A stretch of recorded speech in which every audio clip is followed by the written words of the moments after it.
Halo, perkenalkan nama saya Theodor Fugera Jefon Susanto dengan nomor induk mahasiswa 25302050 Saya berasal dari Universitas Palangkaraya dengan jurusan Teknik Informatika. Di video kali ini saya akan membahas sebuah program komputer yang saya buat sendiri menggunakan bahasa pemrograman C++. Sebagai bagian dari tugas besar mata kuliah struktur data, nama programnya adalah Sistem Antrian dan Riwayat Pasien. Program ini memiliki 8 menu utama yang bisa dipilih oleh pengguna, yaitu 1. Registrasi pasien untuk mendaftarkan pasien baru ke antrian. Kedua, generate status pasien. Ini untuk keperluan pengujian data massal pada program kali ini. Selanjutnya ada pelayanan kasir, melayani pasien paling depan. Kemudian keempat adalah tampilkan antrian untuk melihat siapa yang sedang menunggu. Selanjutnya terdapat tampilkan riwayat, itu untuk melihat siapa saja yang sudah dilayani. Kemudian ada urutan riwayat, mengurutkan data riwayat berdasarkan ID. Selanjutnya terdapat cari data pasien, itu berguna untuk mencari pasien tertentu di riwayat. Dan terakhir terdapat rata-rata usia antrian, itu berfungsi sebagai menghitung rata-rata usia pasien yang sedang menunggu. Bicara tentang fitur-fiturnya, kita perlu paham dahulu bagaimana program ini menyimpan informasi pasien di dalam komputer. Apa itu data dalam program ini? Setiap pasien dalam program ini direpresentasikan oleh informasi, yaitu berupa ID, yaitu nomor unik seperti nomor antrian, kemudian nama lengkap pasien, dan umur pasien dalam tahun. Dalam program ini, kumpulan informasi yang terkait seperti ini disebut struk atau struktur. Bayangkan saja seperti sebuah formulir isian yang sudah disiapkan formatnya. Nah, setiap pasien mengisi formulir yang sama, tapi dengan informasi yang berbeda-beda. Selanjutnya, program ini menggunakan dua cara penyimpanan yang berbeda untuk dua keperluan berbeda.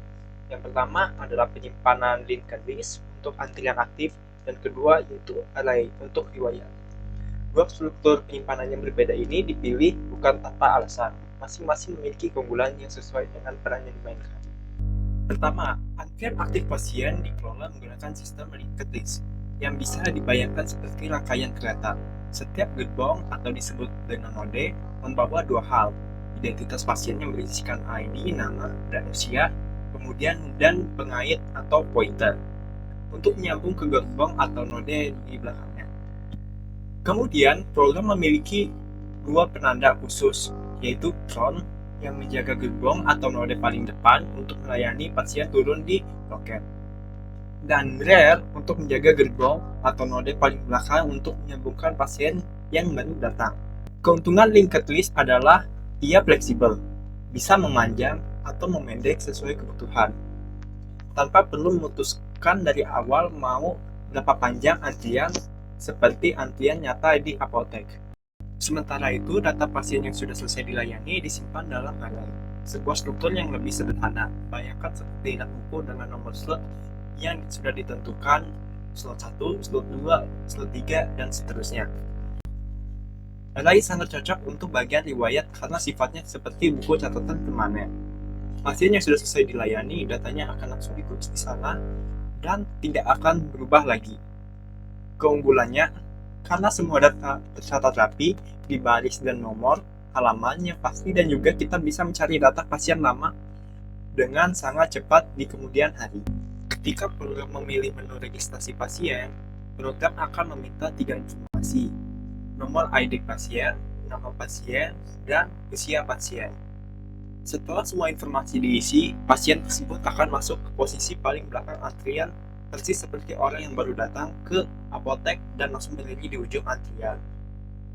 Dalam teknik pemrograman, proses menambah data ke belakang antrian ini disebut in-queue. Fitur kedua wajib adalah pelayanan kasir. Ketika kasir menekan menu pelayanan kasir, program akan mengambil data pasien yang berdiri di urutan paling depan antrian. Namanya akan muncul di layar kasir untuk dilayani.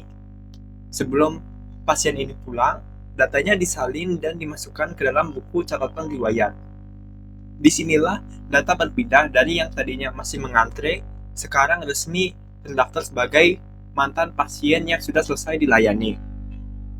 Setelah dicatat, nama pasien tadi dihapus dari daftar antrian agar memori komputer tetap lega dan tidak lemot. Otomatis, orang yang ada di urutan kedua sekarang maju menjadi norma 1 untuk giliran berikutnya. Seluruh mekanisme ini mengikuti prinsip yang disebut FIFO, first in, first out. Dalam bahasa sederhana, siapa yang pertama masuk, antrian dia yang pertama dilayani. Itulah mengapa struktur in-queue digunakan di mana-mana dalam kehidupan sehari-hari seperti mengantri belanjaan dan algoritma YouTube. Sekarang kita masuk ke fitur ketiga yang tidak kalah penting, yaitu pengurutan riwayat. Di sini program saya menggunakan metode bernama bubble sort. Di kode program, sistem akan mengecek daftar pasien dari atas hingga bawah secara berpasangan. Komputer akan melihat dua nomor ID yang bersebelahan. Jika nomor ID di sebelah kiri ternyata lebih besar daripada nomor di sebelah kanan, program akan menukar posisi kedua data pasien tersebut. Proses membandingkan dan menukar ini diulang secara otomatis terurut rapi. Begitu sampai nomor ID pasien sudah berbaris dengan rapi dan berurutan, sistem baru siap dan aman untuk menjalankan fitur pencarian cepat. Nah, setelah data riwayat pasien tadi sudah diurutkan dengan rapi, barulah kita bisa menggunakan fitur pencarian bernama binary search. Cara kerjanya sangat efisien. Daripada memeriksa data satu persatu dari atas ke bawah, program akan langsung melompat ke data yang ada di tengah. Jika nomor ID di tengah tidak cocok, komputer akan melihat apakah ID yang dicari berposisi di atas atau di bawahnya. Sistem kemudian akan membuang setengah daftar data yang salah dan fokus kepada setengah sisa data yang benar. Proses membelah dan membuang setengah data ini diulang secara cepat sampai data pasien ditemukan. Cara ini jauh lebih cepat karena komputer hanya butuh beberapa langkah saja untuk menemukan data di antara ratusan pasien. Kenapa harus mengurutkan data dulu sebelum mencari? Jawabannya karena binary search tidak akan bisa bekerja jika datanya masih berantakan. Sistem pencarian ini mengandalkan logika yang pasti. Maksudnya, komputer melihat nilai di tengah, lalu menentukan apakah target yang dicari ada di sebelah atas atau di bawahnya. Logika atas atau bawah ini hanya berlaku jika datanya sudah berbaris rapi dari kecil ke besar. Fitur kelima yang diwajibkan dalam program ini yaitu kemampuan untuk menampilkan dua jenis daftar. Yang pertama yaitu tampilkan antrean, yaitu fitur ini akan mencetak seluruh daftar pasien yang saat ini sedang menunggu di antrean, dari yang paling depan hingga yang paling belakang.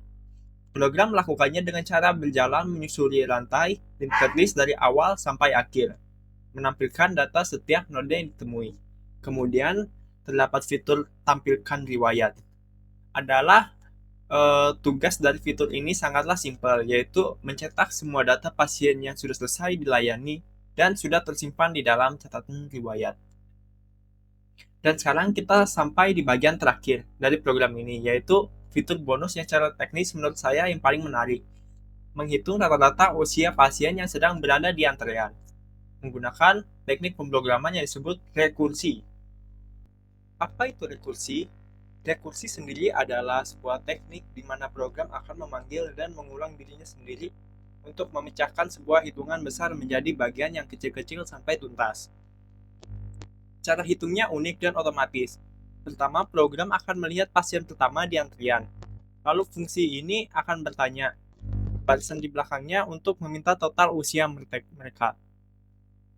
Kemudian, pertanyaan ini otomatis diteruskan oleh program secara berantai dari satu pasien ke pasien di belakangnya, terus menyambung sampai ke pasien yang paling terakhir. Begitu sampai di ujung antrian, program akan mengirim balik semua angka usia tersebut ke depan sambil menjumlahkannya satu persatu. Di dalam program ini, saya memanfaatkan teknik rekursif untuk dua hal sekaligus, yaitu menghitung total usia seluruh pasien dan menghitung jumlah total pasien yang sudah mengantri. Fungsi pertama, yaitu total usia. Program akan berjalan dari node pertama hingga node terakhir di linked list, mengumpulkan usia setiap pasien satu persatu. Ketika tidak ada node lagi, ia mengembalikan nilai 0. Ketika ada node, ia mengembalikan usia node itu ditambah hasil dari panggilannya diri sendiri ke node berikutnya. Selanjutnya, fungsi kedua yaitu jumlah node. Jumlah node bekerja dengan cara yang sama, tapi alih-alih menjumlahkan usia, ia menghitung ada berapa node dalam antrian.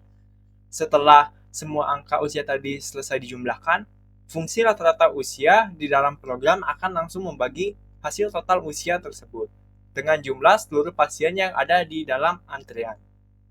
Baik, sampai di sini saja penjelasan saya mengenai program Sistem Antrian Apotek Informatika Sehat ini.